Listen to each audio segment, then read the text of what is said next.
संत लोग कहते हैं कि सुख और दुख आते जाते रहते हैं। इस संसार में ना कोई सदा रोता है और ना ही हंसता है और ना ही कोई सदा सुखी रहता है और ना ही कोई दुखी रहता है। सुख और दुख धूप और छांव के समान आते हैं और चले जाते हैं। सुख का दिन ढलकर दुख की रात आती है और दुख की रात्रि के बाद सुख का दिन निकलता है। जीवन सुख दुख का समिश्रण है, मिक्सचर है। यदि जीवन है तो दुख भी आएंगे, परंतु दुखों से व्यापित होकर न भागें। हमें ये समझ लेना चाहिए कि दुख हमारे ही कर्मों का फल है। यदि हम यह सोचें कि फूलों के साथ कांटे क्यों हैं, तो ये कहना गलत है। हमें यह सोचना चाहिए कि कांटों से ही फूलों की शोभा है। इस प्रकार साधारण लोग थोड़े से कष्टों के कारण अपने जीवन से निराश हो जाते हैं। आप देखिए कि बुढ़ापे में आदमी का क्या हाल होता है।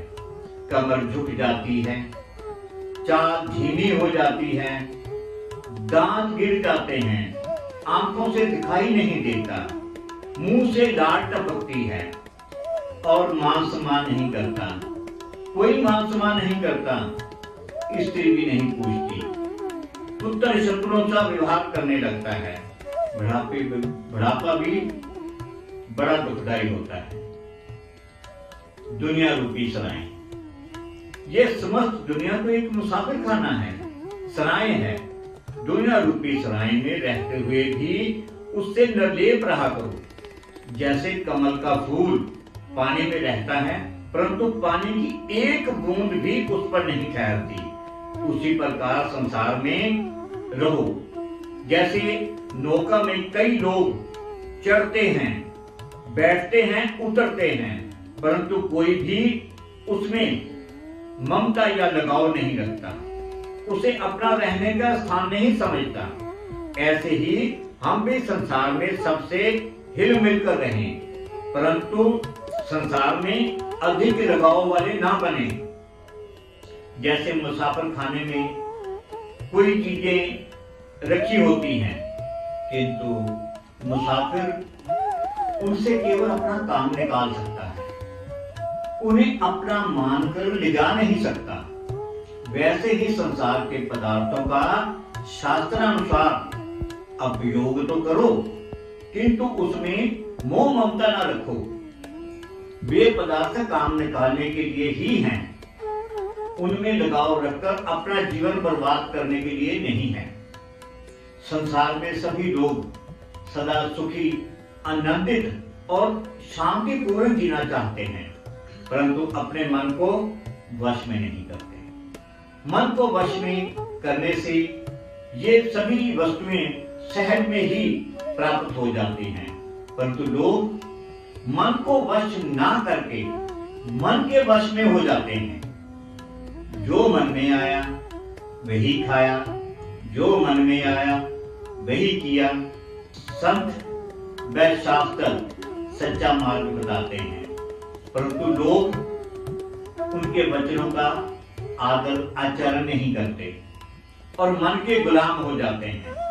परंतु जो संत एवं शास्त्र के ज्ञान को पूरी तरह से बचा लेता है वह तो मुक्त हो जाता है। वह सिर्फ मन का ही नहीं अपितु त्रिलोकी का स्वामी हो जाता है। अतः महापुरुषों द्वारा बताई हुई युक्तियों से मन को वश में करो। जिसने मन को जीता उसने जग को जीता, क्योंकि जगत का मूल मन ही है। जब मन वश में होगा तब तुम्हारा जीवन सुखमय, आनंदमय, परोपकारमय होगा। आनंद की ओर दौड़, प्रत्येक प्राणी की दौड़ आनंद की ओर है। चाहे करोड़पति क्यों ना हो, वह भी सुख के लिए, आनंद के लिए ही भागता फिरता है। यहां तक कि कीड़े मकोड़े भी आनंद प्राप्ति के लिए इधर उधर दौड़े फिर रहे हैं। ये भी दुख नहीं चाहते, मरना नहीं चाहते। तात्पर्य मतलब ये है कि हर प्राणी आनंद के लिए दौड़ रहा है, परंतु उसे नश्वर वस्तुओं में ढूंढता है। इसलिए दौड़ भाग में ही समय पूरा हो जाता है, पर आनंद नहीं मिलता।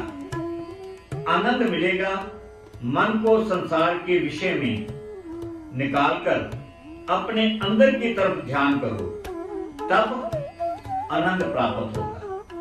सभी वासनाएं मिट जाएंगी, विकार दूर हो जाएंगे।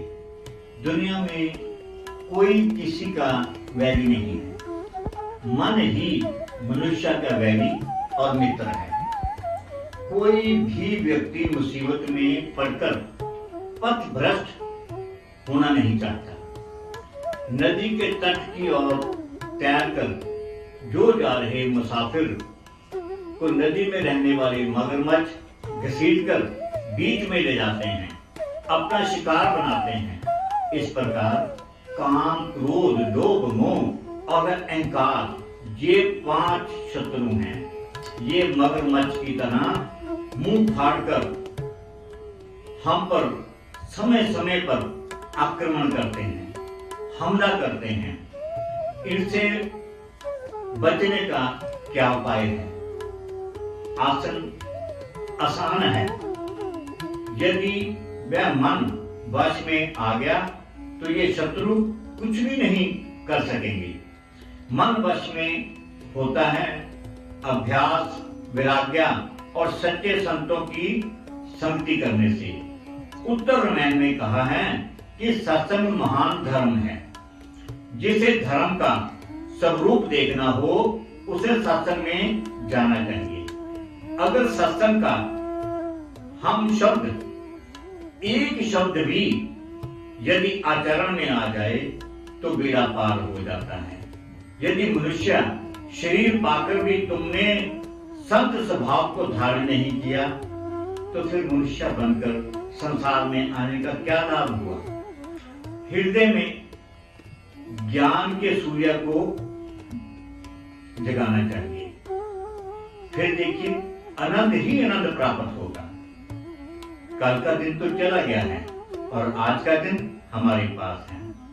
आइए हम इसकी अच्छी शुरुआत करें और अपने जीवन को सफल बनाएं। जिंदगी बहुत छोटी है, लेकिन कई लोग समय बर्बाद करके इसे और भी छोटी बना देते हैं। उन्नति चाहते हो तो आलस को त्याग दो। आलस से मन, बुद्धि और शरीर दुर्बल हो जाता है, शक्तियां नष्ट हो जाती हैं। इसलिए अपने इष्ट देव से यही प्रार्थना करें, आलस और अहंकार से रहना को तो दूर, दौलत, बल और ज्ञान का कभी न चले गरूर। परम पिता परमात्मा रखना सबकी खैर, ना हो किसी से दोस्ती, ना हो किसी से वैर। हमें चाहिए कि हम किसी से भी अधिक दोस्ती न करें, और अगर दोस्ती करें तो वह वहां तक ही सीमित रखें और ना ही किसी से वैर विरोध ही रखें। वैर विरोध रखने से अपने भी पराये हो जाते हैं। आज समय है सबसे प्रेम बढ़ाने का। तभी तो प्रभु रत्नाकर के महाराज कहते हैं कि हे परमपिता परमात्मा, मैं आपसे हाथ जोड़कर नतमस्तक होकर विनय करता हूँ। लेख विधाता चाहूं, बनूं मैं पुरुषार्थी, आग से घमंड ना हो मुझ में, भावना हो परमार्थी। हे आदि कवि जी महाराज, मैं ऐसा पुरुषार्थी मेहनती बन जाऊं जैसे कि धर्म शास्त्रों का अध्ययन करके अपने धर्म और समाज को उन्नति की राह पर ला सकूं। हे महाप्रभु, आपकी कृपा से आलस से घमंड ना हो मुझ में, भाव ना हो परमार्थी। परमार्थी का अर्थ है पर उपकार करने वाली भावना, सबका भला करने वाली भावना। एक और बात है कि नदी से एक आदमी पूछता है, तुम्हारा पानी बहुत मीठा है और समुद्र का पानी खारा क्यों होता है? तब तब नदी ने कहा, मेरा पानी मीठा इसलिए है क्योंकि मुझ में जो पानी आता है वो साथ के साथ जाता भी है। जहां बहता पानी होता है वहां का पानी मीठा ही होता है। समुद्र पानी को अपने में समाता रहता है, इकट्ठा करता रहता है। जहां पानी रुका रहता है वहां का पानी खारा हो जाता है। इसी प्रकार जो गुरु ज्ञानी अपने अंदर ज्ञान होते हुए भी दूसरों का ज्ञान नहीं बांटते, उनका ज्ञान भी इसी प्रकार अज्ञान का रूप धारण कर लेता है। ऐसे ही जो संत लोग एक ही स्थान पर रुके रहते हैं, उनका ज्ञान भी समुद्र के पानी की तरह खारा हो जाता है। इसलिए तो कहते हैं कि चलता संत और बहता पानी सभी को अच्छा लगता है। ऐसा जीवन जियो कि अगर कोई आपकी बुराई भी करे तो कोई उस पर विश्वास न करे। हवा का वह झोंका है जो बुद्धि के दीपक को बुझा देता है। हवा में सुनी हुई बातों पर यकीन न करें। हमेशा कान के कच्चे लोग अक्सर अच्छे दोस्त खो देते हैं। आज का जितना समय था प्रवचनों का, आज प्रवचन कर दिए हैं। फिर आगे के लिए जब हमें समय मिलेगा आपके सम्मुख प्रवचन करने का अवश्य करेंगे। सभी संगत को जय वाल्मीकि, हर हर वाल्मीकि। जय वाल्मीकि कहो, सदा सुखी रहो।